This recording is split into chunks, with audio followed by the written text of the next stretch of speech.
Welcome back to Porcelain Peak. I'm losing my mic here. Strange and Scary Podcast. He's losing his mic. Featuring Chop Talk, trivia, and deep dive main discussions into the odd and unusual. I'm one of your hosts, Anthony, and I'm joined by, I got a really silly one for you, joking, amazing, humanoid nerd, John. And Anthony. Oh, and I'm going to try for Anthony? I don't got He's that like, time. nah. Anyway, this week we are going to share some news about the current movie that we're talking about for Chop Talk, and then we're going to play trivia. I think you and I tied last week. You did. I've been tying with It's pretty you guys crazy. for the past couple weeks. I can't keep track anymore, but And for that deep dive main discussion, we are continuing with James Wanuary and talking about a movie that he produced recently called M3GAN.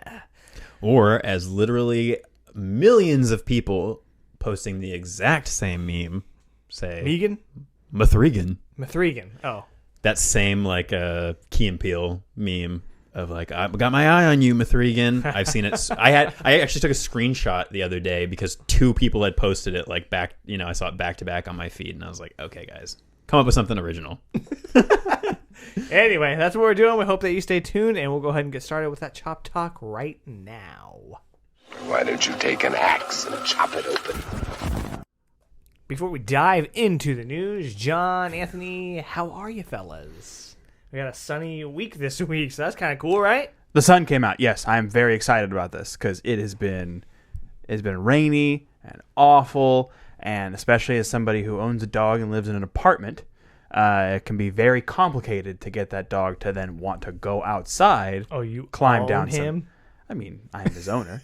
Well, as somebody who owns an apartment and lives in a dog. Oh, wow. I was thinking like shrink down real small, not anything gross, you fucking weirdo. Anyway, continue with what you were saying. Ignore what I said, John. Continue with what you were saying. I thought they smelled bad on the outside. Yeah, like a tauntaun. Yeah. But other than that, it's been much better. Like I said, having the sun out is really great, especially for those of us who have seasonal depression.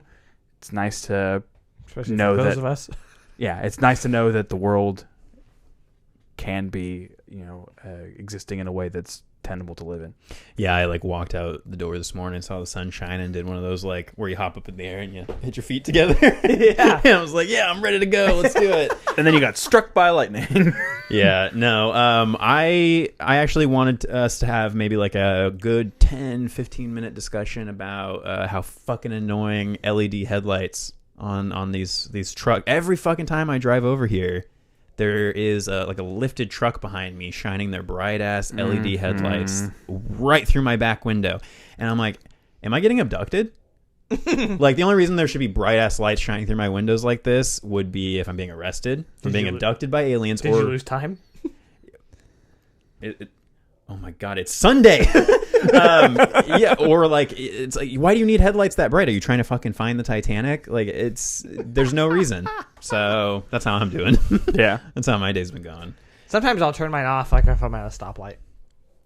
Just so they don't like blind. Yeah. People, Because I've been in yeah. that situation too, and it's hell irritating. Or it'll be like just over enough where it's just directly in your mirror.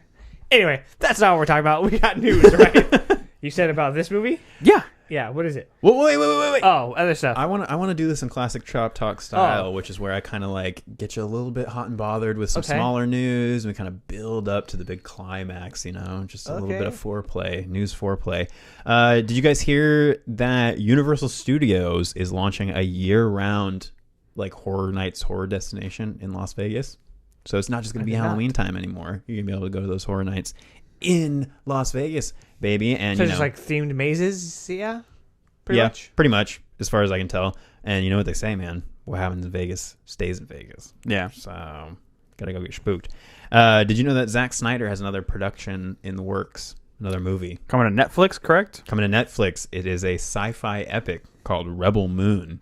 And that's going to be debuting in September of this year. Wow. So if you're a Snyder fan, Sci-fi Snyder. go complain online about James Gunn and DC. Sci-fi. So you guys, I know at least I'm a fan of Behind the Mask, The Rise of Leslie Vernon. Yes. I assume you guys are fans of this movie too. That is correct. If you haven't seen this, that's definitely like the definition of an uncut gem. But if you haven't seen Behind the Mask, The Rise of Leslie Vernon, Come on. well, now's a good time to hop on the bandwagon.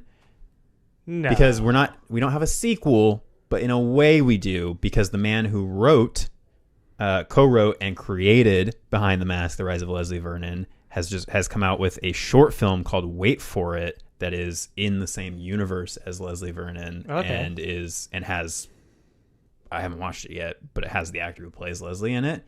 And like the premise of the short film is that it's like a final girl, like post the horror movie. I don't think it's the same girl from Leslie Vernon, but it's this idea of like this final girl.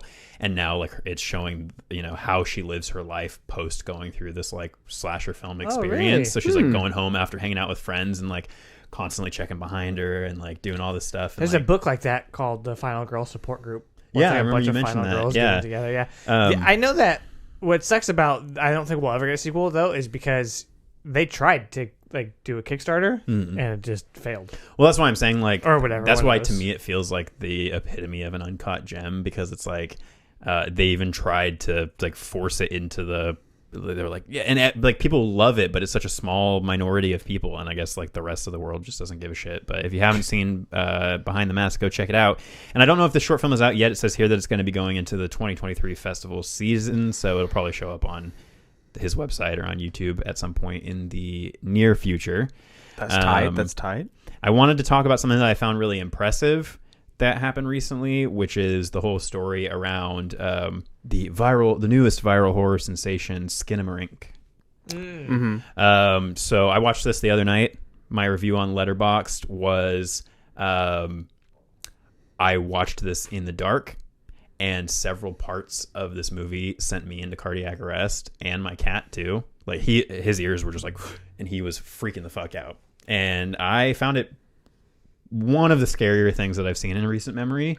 Not to overhype it for everybody, but I found it pretty fucking creepy. But anyway, the story behind this movie I think is really cool and inspiring and interesting. They made it for basically, so the director, he started a YouTube channel called Bite Size Nightmares, and the idea was he would take comments from people on YouTube who would describe things they had had nightmares about, and he would turn them into little short films.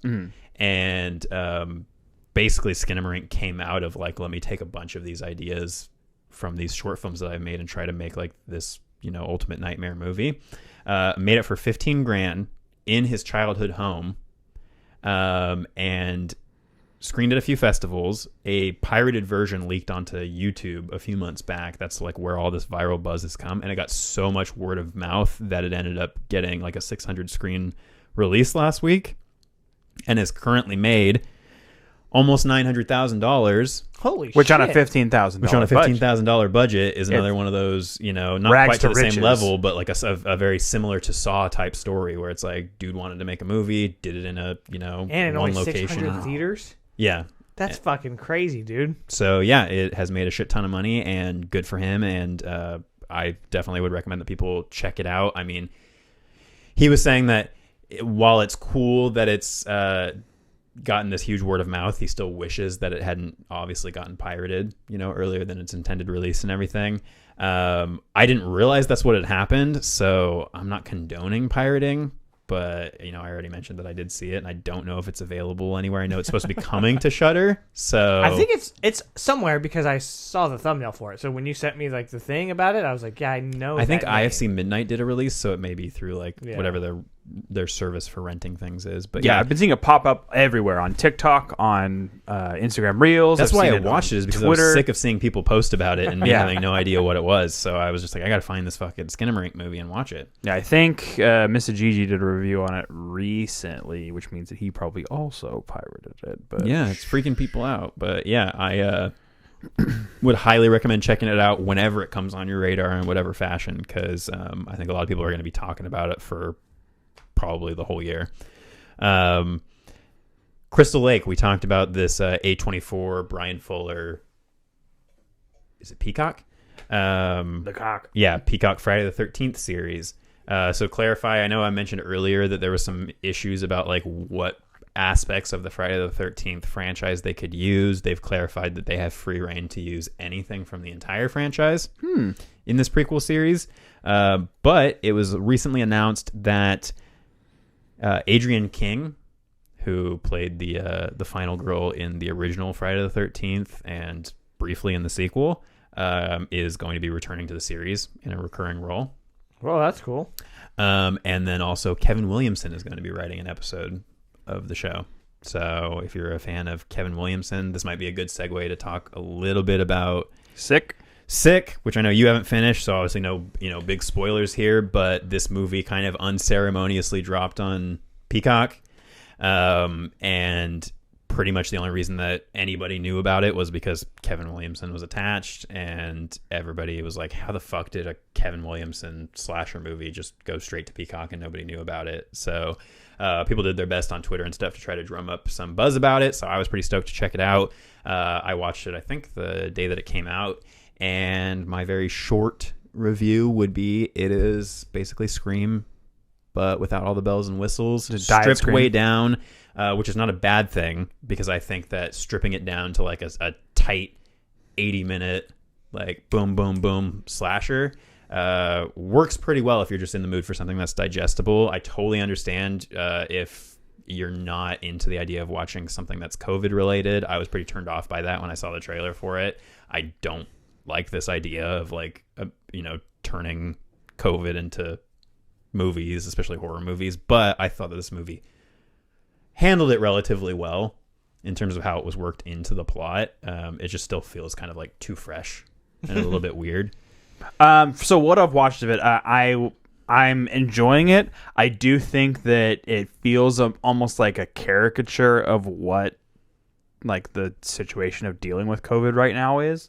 Like, it's a lot of very aggressive talk about like, oh, where's your mask? And like, it seems almost like propaganda-ish, but I mean, I think it's supposed to be set like a year and a half ago, I think, from now. So I mean, I guess that makes a little more sense. It's hard looking back, having gone through the last year, remembering what it was like in that year where everyone's just like, nope, forget about it, it didn't happen, forget about it, it sucked, forget about it.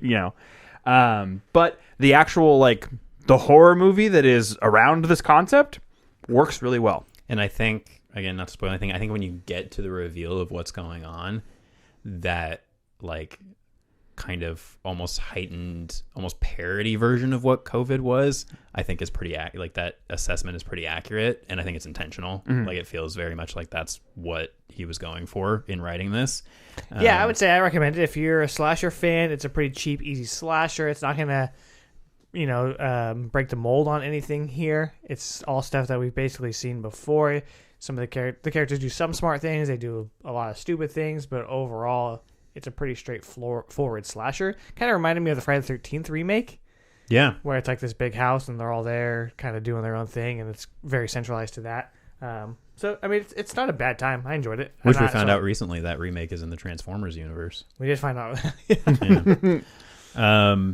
We recommend it, though. Right? Yeah. We recommend it, and I'm sure John probably will. I mean, unless he totally just despises the ending for some reason, but I doubt that that'll be the case. I thought the ending was like the ending was probably my favorite part. But you guys fans of the Chuck? Y'all fuck with the Chuck? We fuck with the Chuck around here, around these parts. Well, super exciting news. Our favorite killer doll. Move aside, Megan. Get out of the spotlight. Chuck is coming back for season 3. And Devin Sawa, it was so sad, posting on Twitter. He's like, oh, man, too bad my character died last season.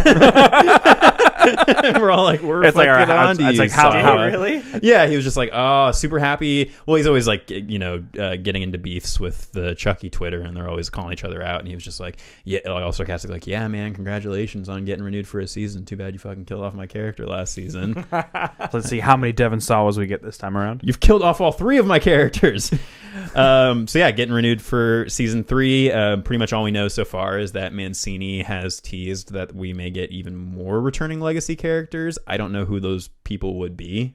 I feel like we've had everybody who's alive and important come back, but who knows?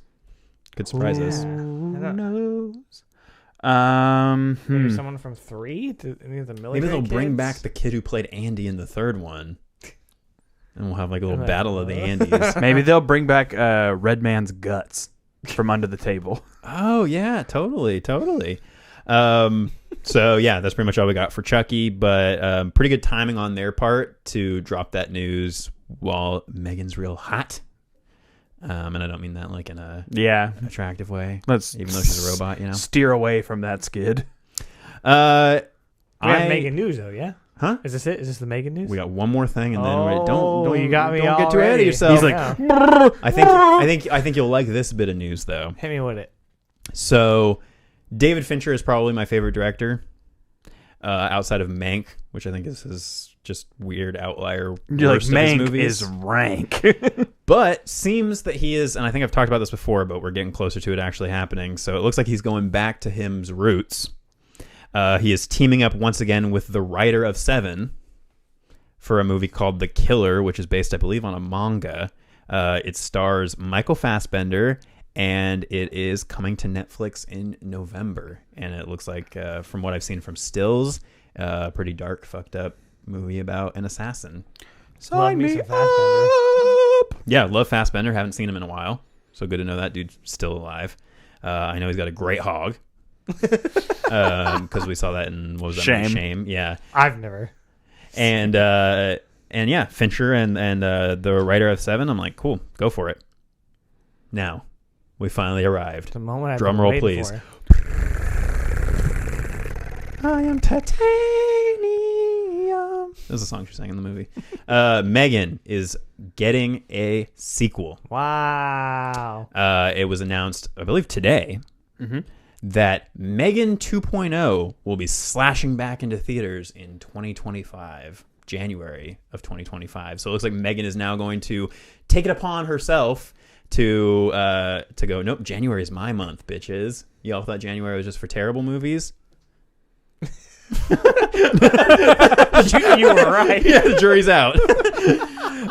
You'll get to our review here shortly, but yeah, that's all I got for Chop Talk. I mean, of course, with the buzz around this movie, I think even if it didn't end up being good, they probably still would have immediately greenlit a sequel. I think it's made a ton of money, so It's all about that for money. a horror movie. All about that paper. I'm like, hey, let's get a little crossover universe action and have M3GAN versus Chucky. I want Chucky to now just be in everything. Yeah, I Yeah. was thinking they could do like a Deadpool kind of thing, because he already breaks the fourth wall a bunch, and I mean, we haven't gotten to that point with Deadpool where he's crossing over into all the other Marvel stuff, but I assume that's eventually where that's going to go. But yeah, having this like fourth wall breaking horror character who can just hop into other franchises, like if he did like a Jet Li's The One, and he's just like, I'm going to kill all the other killer dolls, I'm going to come after Annabelle, pops into an Annabelle movie, takes her out, takes M3GAN out, takes Slappy out, Mary Shaw, Billy Billy the Puppet, Billy the Puppet. Billy the Puppet, the little doll from, like, the clown doll from Poltergeist. the clown doll from Poltergeist, Alf.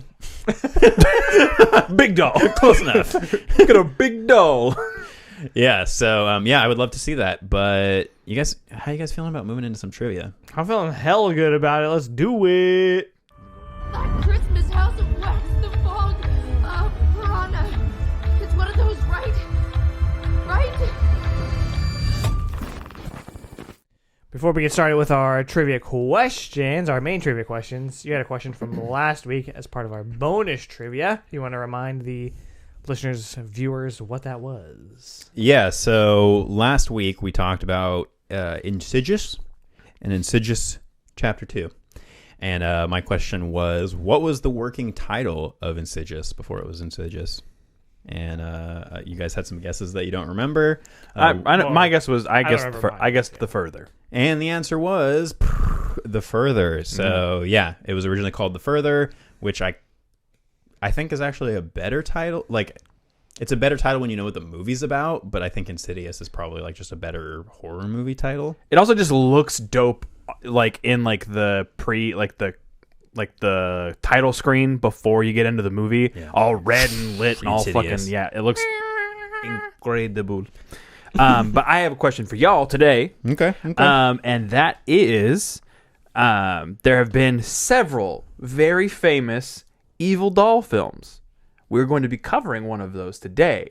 But which one of those evil doll films is the highest grossing of all time? Ooh, I thought for a second that you were going to have the exact same question as I came up with for this week. Wait till you hear mine. What's the highest grossing killer doll Highest film? grossing killer doll of all time. Annabelle creation. I'm going to say...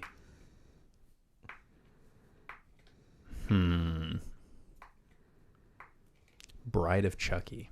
Okay. That's my guess. So we'll find out next week. Did either of us get it? Yes. Oh, shit. Okay. Oh, damn. I'm very curious because I just remember the hype around Bride of Chucky from like my older cousins and stuff being like, dude, you got to go see this. I'm like, I can't. I'm little. I'm just a baby. So my question in a very similar vein, there have been a lot of killer doll movies throughout the years. Sounds familiar. My question is, in the long history of killer doll movies, what is generally considered to be the first... General Lee considered? Reporting for duty, yeah. Bit of a stretch. Hey, we what got there. is generally considered to be the first killer doll movie? Fuck. I think it's that, like, Tales of Terror. Okay. Because they have that little, like, doll. It's like old black and white. Mm-hmm. I think that's what it's called. I'm It's gonna. like an anthology of, like, 3 stories. Yeah, I I know don't- exactly what you're talking I about. don't think it's gonna count, but I'm gonna say Magic. It's... I don't know. We'll find out next week. Yeah. All right. Cool. But yeah, Did either of us get it right? I'm not gonna say. You're like, we're to find out next week. I'm gonna leave you hanging. But yeah, 2 good questions about those killer dolls. Test your might. Send in your answers, and I'll tell you if you're right or wrong. If you done get it or not. Yep. But let's hop into some real trivia from Horror Trivial Pursuit Horror Movie Trivial Edition. Horror Movie Edition. Yeah. There we go. Close enough. So how this is going to work, we're going to read a category, then go in a circle with one of us reading to each other. Me to John, John to Anthony back to me until we get through all 6 and crown a winner or a shared win, I'm crowning. which we did last week when Anthony and I tied. Are you fellas ready as you'll ever be? Yes. we both just froze because we were like, he's not supposed to do that. You've stolen my line, mister. All right. John hits with that first category. Category's monster. Your first question, human nerd, is what storytelling medium inspired and is homaged in Creepshow from 1982? I believe that would be the comic book. That is correct, sir, and you are on the board. Hey, better than last week. Omelette du homage. Omelette de homage. Say it again, John. It's when the eggs in your movie are a reference to the eggs in a previous movie. Anthony, what is the name of the fictional Iranian or Iranian? Iranian, I think is the pronunciation. If you're one of our old professors, Irani, like Yeah. how we say it? Iran. Say Iranian ghost town in which a girl walks home alone at night is set. It was asking about the name of the city is? Name of the city Is it Bad City? is indeed Bad City. Bad City. Oh, Bad City. Say, let's- Good kid, Bad City. I was going to say we don't need to do any Kendrick here. Yeah. And then you did it. You know what I mean? It's like you have no impulse control, man. If vampires and Crips all got along, they probably fang me down by the end of the song. Tone. Yep. In your frickin' bats category, in 28 Days Later, Raj, from 2002, what is the longest possible length of time it can take a person to succumb to infection? Oh, that's How long does it take them to succumb to to the infection? come. 10 minutes. Ooh. Kind of overshot yourself It's there. like 60 seconds. It's 20 seconds. It's 20 seconds? It's like instantaneous. Holy shit. Don't get bit. All right. Don't get Which is why the concept that they tried to originally pitch it with and the ending they wanted to have would have made absolutely no sense, because within 20 seconds they were supposed to give Cillian Murphy's character a blood transfusion, remove all the blood from his body to prevent him from getting infected. And what did they use? Like a vacuum hose? Just like take all, exactly take all the blood out. Just immediately just Yeah. They can homage it. I'm glad they didn't go with that ending, we'll say. Right on. All right. Well, at the end of round 1, John and Anthony are tied at 1, and I got 0, and we are moving into Gore/disturbing. John. What actor from The Office portrayed one of the teenage protagonists in House of a Thousand Corpses from 2003? The Rainn Wilson. That is correct. Ooh, that's incorrect because he actually officially changed his name to, isn't it like rain, climate change, or it's just like rain, heat wave, tsunami, something or other. Well, that's what this says. That's not my job. buddy. Anthony, who directed Green Room from 2015 and Blue Ruin from 2013? Fuck. I feel like I keep getting Green Room questions because didn't I get one that was like, what's the name of they called the Ain't Rights? Mm-hmm. Yeah. The band. I remember that forever now. But not the name of this director. Nazi punks. I feel like it's somebody we know the name. Yeah, once I hear it, it's just gonna be oh fuck. No? Like he could get it. I wouldn't have gotten it. I would have gone with my usual weird director guess. Well, I mean, if he did do a movie called Green Room, Robert Redford. Oh, because doesn't he have like 3 colored movies? Yeah, well, he has Blue Ruin, Green Room, and I think he also did that. Something else, huh? Yeah. We've definitely talked about this guy. What's his name? It's Jeremy Saulnier. Yeah. And then my typical weird name guess is Yorgos Lanthimos, because I think it's the most fun name in directing. I feel like Jeremy, is that what you said? Yeah, Jeremy Saulnier. Yeah. I feel like he has a very fancy name for the kind of movies that he makes. Like you would expect him to make a lot more like highbrow stuff. No shade on the movies he makes. Blue Ruin is, I think, incredible, and I really like Green Room. It has a certain Jeremy Saulnier. Certain That's a stretch, my guy. I'm fine with it. Anyway. Tone in your eyeball zone question. What actor narrated, oh god damn it, the Texas Chainsaw Massacre from 2003? 2003 specifically. 2003? This is really a question of, can you remember the text I sent you like literally yesterday? You texted me about this yesterday? Mm-hmm. Texted the group about this. Mm-hmm. About this narration? Yeah, this narrator was paid for the narration in weed, bro. Oh, man. But can you remember the name? This is really, really going to be an answer to whether you pay attention to the text that I send and things I didn't remember you sending it. The Textist Chainsaw Massacre. There's a part in Banshees of Inisherin where Gleason is like, he's all frustrated at Colin Farrell, and he's like, I'm just tired of hearing about the shites that your little donkey takes. And Colin Farrell's like, well, they're the shites my little pony takes, which just shows how much you listen. I can't remember. Toby Hooper. Oh, shit. No, it was John Larroquette. He also narrated the 1974 film, which previously stated he was paid for in weed. Which is a very Toby Hooper thing to do. Yeah. That dude was a notorious stoner, and I like paid that. In that tumbling weed. Right on. Yeah. At the end of round 2, John's got 2, Anthony's got 1, and I got 0. This is like the revert. Like we all moved a spot.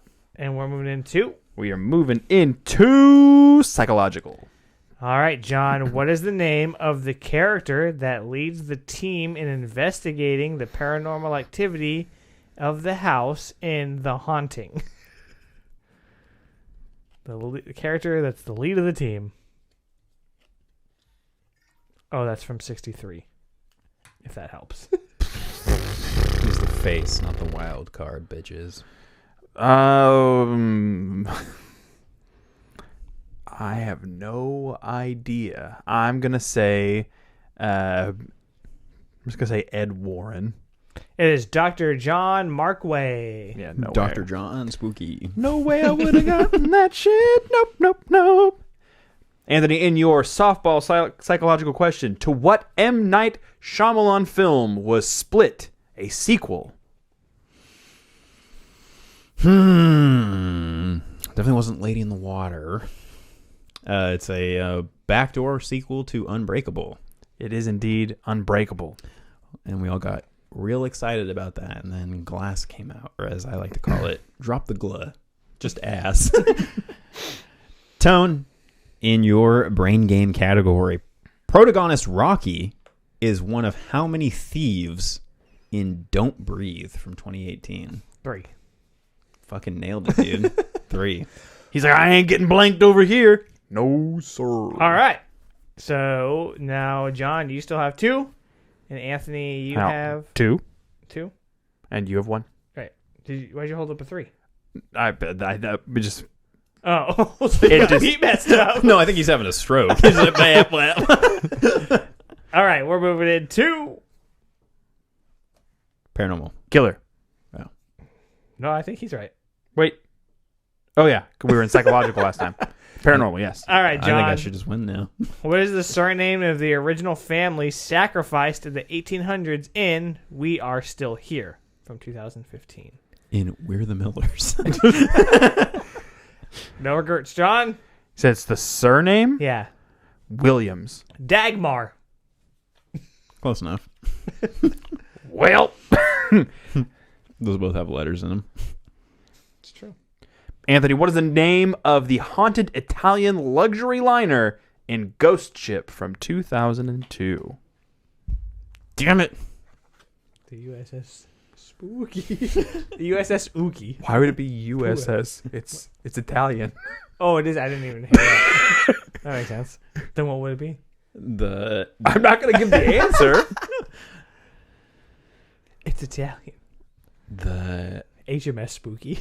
The SS It's a Me. The SS Gabagool.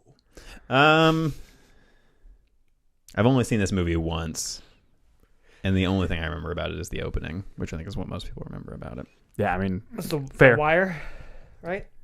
No, that's a show on HBO. The show is, or no, the ship is called the Luca Brasi. I'm just gonna say the Rosalia. It is the SS Antonia Grazia. Okay. What's SS stand for? Super ship. Super spooky. Tone, in your paranormal category, in The Innkeepers from 2011, Leanne is leaving what profession to study the supernatural? I don't even remember who the fuck Leanne is. Is that the main character? I don't know. I don't know, is it? I'm not giving you any help. She's a... What was her position? What was that position? Leanne? If that's her, fuck, I don't know now. She's a hotel worker. I don't know what that... Like a lobby girl. I don't know. What is that called? Like a concierge. Concierge, yeah. But I thought that was a person that like tells you what there's shit to do. She's part of the hotel service staff. Yeah. Okay, glad we got to the bottom of that because she was an actor. Oh, that's not that character. Is No, that it's the character who comes in later, and that she's like obsessed with. yes, Okay. yeah. Okay. Yeah, she left to be a supernatural investigator. Receptionist. I think call the person that works I the think front the desk. name is in the title. What? The innkeeper. She's an innkeeper. I guess. But that's not like what you call like. Hey, I would it just doesn't say happen very innkeeper. often where I get to break somebody, and I'm very happy that happened for me today. All right. You got 2. I have 2. You got 2. Yeah. And I got 1. Yep, we're still in the same place. And now we're moving into Killer. John. Does the town that dreaded sundown from 1976 take place before or after World War II?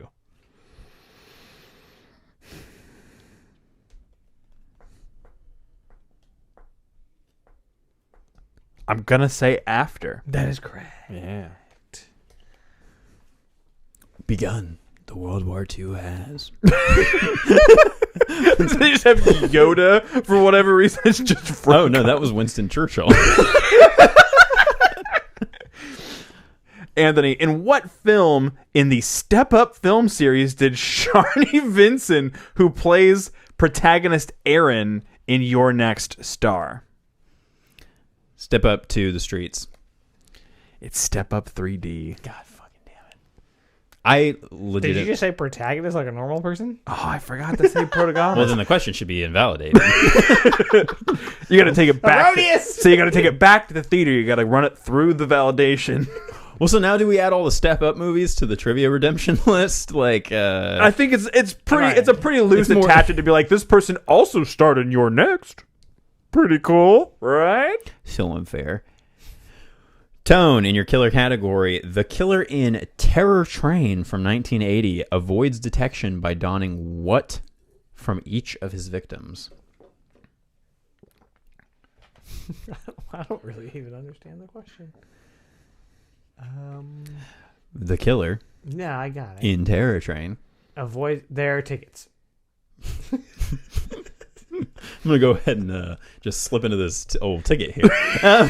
The answer is their costumes. That makes sense. Oh, does it take place during Halloween, maybe? I don't- So maybe he's Or it's a costume party of some variety, yeah.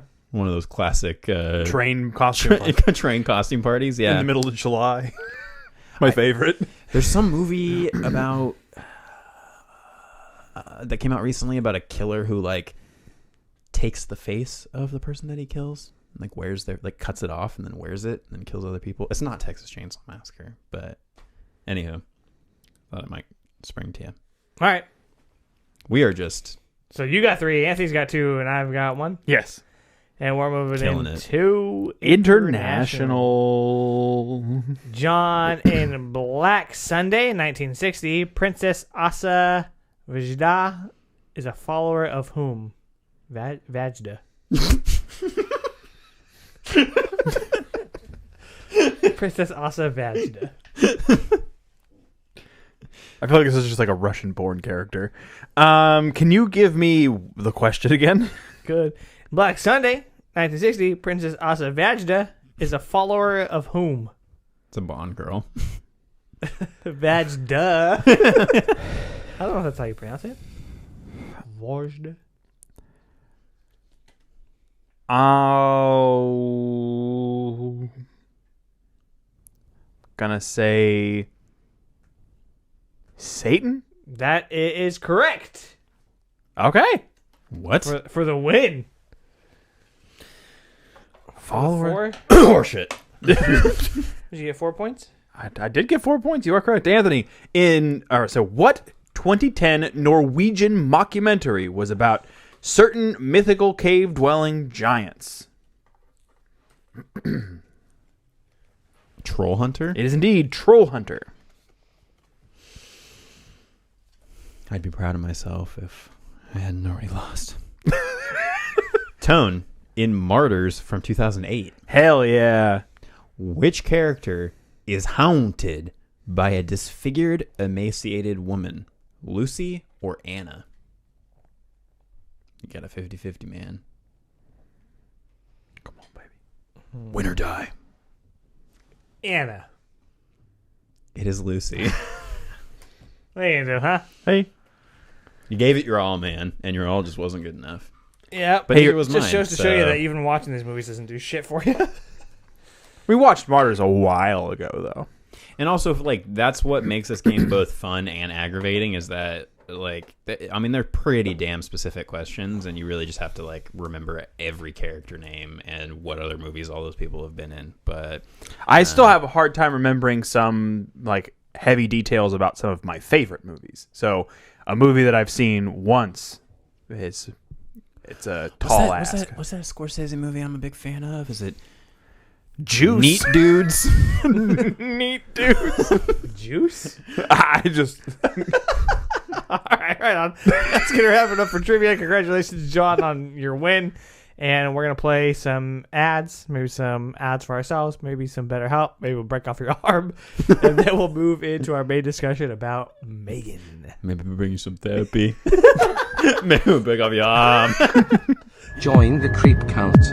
$5 a month at patreon.com/porcelain peak for exclusive content, merch discounts, and more. Join the creep cult. $5 a month at patreon.com/porcelain peak for exclusive content, merch discounts, and more. Hey, you want to see something really scary? Welcome back. We're going to get started with James Wanuary this week, and we're talking about a movie that he produced with Atomic Monster and Blumhouse, and that movie is called M3GAN or M3GAN or whatever the fuck you want to call it, but I always call it Model 3 Generative Android. There you go. It's the M3GAN Wegan, baby. I'm about to have me some fun. Fair enough. John, you are making me crazy. So, You want his with a little bit of writer-director stuff? yes. So this film was directed by Gerard Johnstone. I wasn't sure who this was, but I looked it up, and he did a movie called Housebound, which I have seen, but it's one of those movies. You didn't really like it, though, I thought. Yeah, I don't think I was a huge fan. I could just check my Letterboxd rating, but I think I gave it like a 3. But that movie is a kind of a horror comedy. It's got a blend, so that was obviously specifically why they chose him to direct this movie. Like you said, produced by Atomic Monster, James Wan, written by Akilah Cooper, who also collaborated with Wan for wrote Malignant. This movie stars Blumhouse vet Allison Williams. You may recognize from Get Out. Violet McGraw, who you may recognize from Haunting of Hill House. Is that the little girl? Mhm. Oh, she was also in some holiday movie where she heisted some jingle bells. She's also the sister of Madeline McGraw, who was in The Black Phone. Oh, the shit. little girl in The Black Phone. Okay. Yeah. Also stars Amy Donald as the physicality of M3GAN. Is that a person or is that a robot? Whenever she has to move beyond like what an actual animatronic could do, it's a person it's a 12-year-old girl in a costume, which I think is pretty dope. Like when she's dancing and shit. That's all Amy Donald, and then voiced by Jenna Davis, and then we also have Jen Van Epps as Tess, Brian Jordan Alvarez, and a bunch of other people whose names I don't recognize, And also matter significantly more, like less than the characters we've already mentioned. Yeah, so I think everybody's first exposure to this movie was the kind of viral marketing around this, where they released the trailer that had the dancing scene. Oh, really? Yeah, in the trailer. That was like the big thing that made it a big thing on TikTok, which is now, if you want your movie to be successful, it's got to become like a TikTok trend. So both that and the Wednesday dance scene were like the hot dance scenes, hot dance moves of the year. But super fucking successful marketing campaign, because people went out in droves to see this, and it made quite a bit of money, enough to obviously be pretty much immediately greenlit for a sequel. But yeah, this is your pretty standard AI goes too far story. If you saw the 2019 I believe so. Child's Play reboot, then you've pretty much seen this movie, outside of, the obvious M3GAN not being Chucky, but also that wasn't Chucky either. So. Yeah. Before we jump into spoilers, Yeah. I mean, you've surmised the plot pretty handily. We don't need to go into any like actual details for this. You can go watch the film if you want to do so. I personally recommend. Dongs up or dongs down? Yeah, I recommend it. I think that it was a fun time. It's not like anything you need to run out to a theater to catch before it leaves. Now you got to dance out. But I do think that we've had a discussion about this off mic. I do think that there is a certain quality that's added to getting to go to a theater of removing distractions from yourself, unless the theater goers around you are terrible. But if they aren't terrible, then you can get a really nice distraction-free environment to watch a movie like this. And there's probably details you might miss watching it at home if you're on the phone. Well, and imagine being the person who's on their cell phone during this movie that is about being too attached to technology and the consequences of that. Irony. I will disagree with John. I don't think that you need to really go see this in the theater. I think that this is, although it's a fine movie, and I think that it's okay to watch, I don't think that you need to see it in the theater. I think you can wait for it to stream. Well, or that's watch what it at home. Well, I'm saying that is, yes, you can do that. There's no problem with that. But some people just like going to the theater. Yeah. If you're looking for something to watch So- at the theater, this is fine for that. So you're kind of pulling a Nicole Kidman right here, and you're kind of just recommending the theater. I mean, The moments? Yeah, we live for the moments.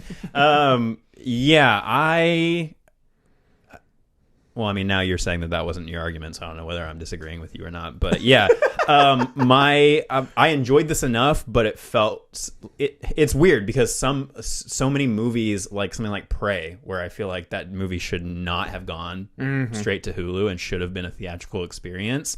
They go to streaming, and then these movies like M3GAN that feel like they're made to drop on Netflix or drop on Hulu or something and be like a fun little digestible, romp Like with an Sick AI. Yeah. Then they end up having these big theatrical releases, which, don't come at me, bros. I understand. It's always it's always great if a horror movie comes out in theaters, makes a shit ton of money, does well. It's, as a horror fan, like I'm not going to bitch about a horror movie making a bunch of money and going to theaters.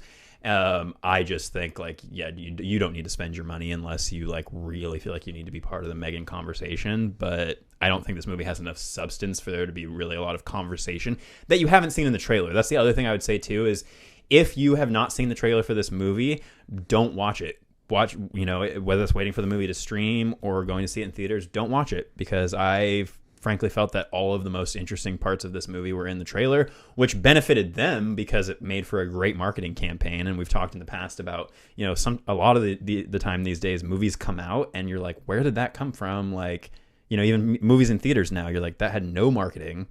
And that's why nobody went to see it. This had a great marketing campaign. The whole just concept of the M3GAN character, I think, just made for a great marketing campaign. They were doing a really cool thing on Twitter where they were taking people's negative reviews of the movie and having M3GAN reply where it would show the tweet, and then she would analyze it and erase it and reword it to be a positive review for the movie. And that's all really cool creative marketing stuff. But yeah, don't watch the trailer, but yeah, I would recommend it if like Sick, you want a short digestible kind of goofy horror experience. I don't even know if calling it horror is right, but we can get into it now from this point. We can talk about spoilers and hop into that. Now you've gotten our tentative recommendations for the movie. Yeah. I mean, I had a good time with the movie. I enjoyed parts of it. I think that one of the biggest frustrations for me is that there's a lot of potential here. And there was things, and you and I had talked about it after we watched it, John, maybe some of the comedy. They had it and they could have pushed it. And then this relationship with this niece and her aunt, they could have pushed that. And it was good stuff. But they wanted to make a digestible PG-13, let's get them in, let's get them out, let's have a good time horror movie. And so I think they succeeded in doing that. There was just stuff for me as a viewer that I was like, these are interesting aspects of this film. I would love to get into them more. Well, and Juan said when he was kind of pitching this, he was like, what kind of sets this movie apart from all of my other killer doll stuff is that this is more supposed to be a commentary on how attached we are to technology and when does that go too far and when can that become dangerous. And those are ideas that are, there's a lot of ideas that are introduced into this. And I was saying to Tone when we were at lunch the other day, or maybe in text, I was like, to me, that's, I was halfway through the movie and I became kind of disappointed just because I was like, oh, you've introduced several cool ideas that I know are not going to get paid off in this movie because I know there's not enough runtime and I know we got to get to the robot fight climax that's inevitably going to happen.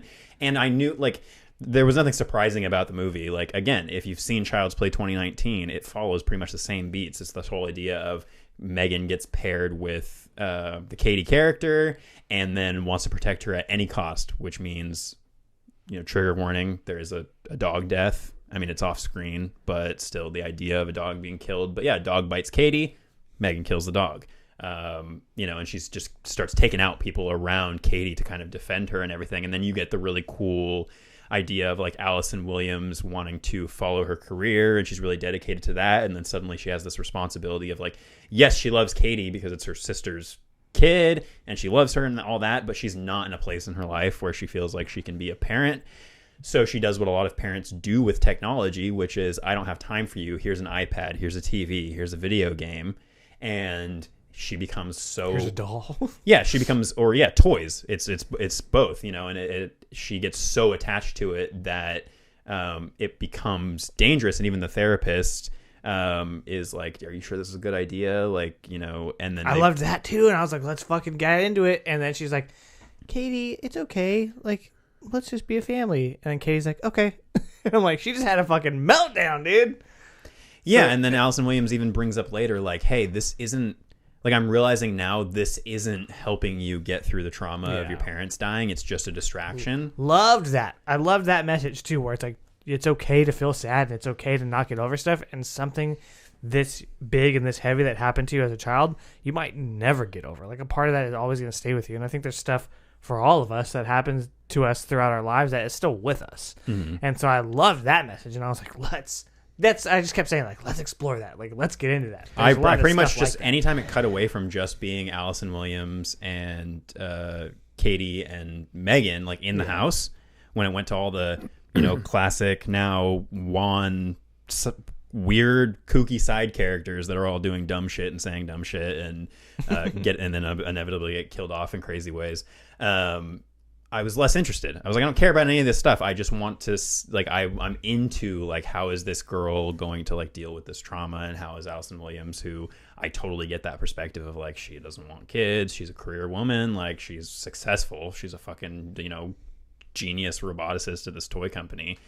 And then you even get little stuff about, like, the one employee who is, I guess, stealing secrets from the company. The most I could see that being coming into play is that it's potentially setting up the idea of sequels, because they established that there are other toy companies that have already been ripping off the, like, pet toy things that this company has made, and we are led to believe that's because this employee has been leaking secrets to them. And so it makes a good way to go, well, these other toy companies are now going to build probably even shittier killer robot versions of M3GAN. And we know that her subconscious is still alive. You got something to say? She's in the cloud. I'm just saying that I think it's tough because it's a delicate balancing act that all directors and all film editors have to play when you get into these conversations of let's explore that more versus easy to digest runtime. Right. It's a PG-13 movie. Yeah, I love an hour and a half movie. I don't think that there's much outside of that I would say is like, oh yeah, that's definitely how a movie should be. An hour and a half is what you should shoot for. Do I feel like it doesn't serve the plot as well in a situation like this, where maybe there are some things we could have dived into a little more? Because I do think that we do need some of those little Wanisms, the goofy side characters, and people to die. Otherwise, we're bored, right? But I think that it's tough to say either take that time away from them and then give it to this story so that way we get a full fleshed out story, or do we add 20 minutes of runtime and then potentially lose some of our audience? It's hard. I feel like it tries to strike a balance and it does so imperfectly. Like there are like, you could have made a more meaty movie by adding 20 minutes and made something that had more impact and told a more complete story about this new family unit and given us more about that. But like I said, you potentially lose out on that horror, like hour and a half runtime, people. Punch. Yeah. Well, and I think that's where, I mean, I'm not even really sure about how I feel it should have been done better, because I totally agree with you where, like, creepy. It really depends, like, what their intention was. Yeah. It's like, okay, is their intention to make a light, killer robot romp movie with lots of cool kills? And then there obviously is the, the studio, I'm sure. And I know for a fact, like, so when this was originally written and made, it was an R-rated movie, and Akilah Cooper has said that there is a like half-hour longer version that has a lot more like fucked up kills and gore and some expanded character stuff. But when the buzz started building around this, especially on TikTok, they realized that the main audience for this movie was going to be teenagers. So they chopped it up and turned it into a PG-13 so that they could have teenagers watch it, which was a good decision financially. They've accomplished that. Yeah, and so it's like, you know, they probably made the right move financially for the movie, but to me, I'm like, I don't know if I'm not mad. I'm just disappointed in specific aspects where I'm like, it's not that it's like, maybe they shouldn't have introduced those elements if they weren't going to pay them off. But then at the same time, if those elements hadn't been there, then the movie would have just been a nothing movie. Like, it'd have been literally just a Child's Play ripoff. Yeah, the fact that those elements are there, like, do add something to the movie to make to where I was going like, oh, that's interesting. I'm like that's emotionally cool. invested in the story. Yeah, I was at least thinking like about it and wasn't just completely tuned out while I was watching it. So yeah, I think you make a really great point there, where it's like, yeah, I'm not sure I can really be mad at it or fault it for doing what, you know, going the route that it did, outside of like, I wish that I want to see the R-rated version. Yeah, I agree. Because with that another place I think it wholeheartedly. could have pushed it is the horror aspects. Like I that's why I was like, I don't know if you can really call this too much of a horror movie. There's obviously a couple kills, but it plays more into tension than it does anything else, rather than it being like lots of shots of just like Megan sitting and you don't know if she's awake or if she's asleep or if she's turned off, and like, you know, sitting in corners and stuff. Yeah, I don't know if I'm awake, asleep, or turned off. Aside from like early on, there's a jump scare.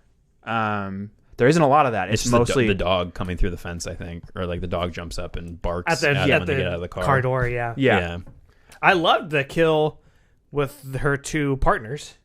Or I guess not the kill, but the interaction with her two partners when hanging they're like, the dude in the thing. When we realized that Megan had made this fake phone call, and then she's like, "Oh shit!" And a lot of times that subverted my expectation, is they don't realize that something's going on, and she's like, "What the fuck?" It actually took me a second to register what had gone on there, and I was like, "Oh, that's pretty clever." I caught the subtlety in the voice, which I was drawn to because they used whatever effect they used is the same effect they used to create the voice of GLaDOS in the Portal movies. Oh, yeah, and it sounds spitting image just like her. And I think that GLaDOS is one of the greatest video game villains of all time because of how funny she is. And so a lot of like Megan's punchlines and stuff landed for me because they had that inflection. And so there's a little like tiny nugget of nostalgia in there that worked for me. Yeah. But I do think that there's a lot of really cool moments in this, and I think that I agree that either an R-rated cut or an unrated cut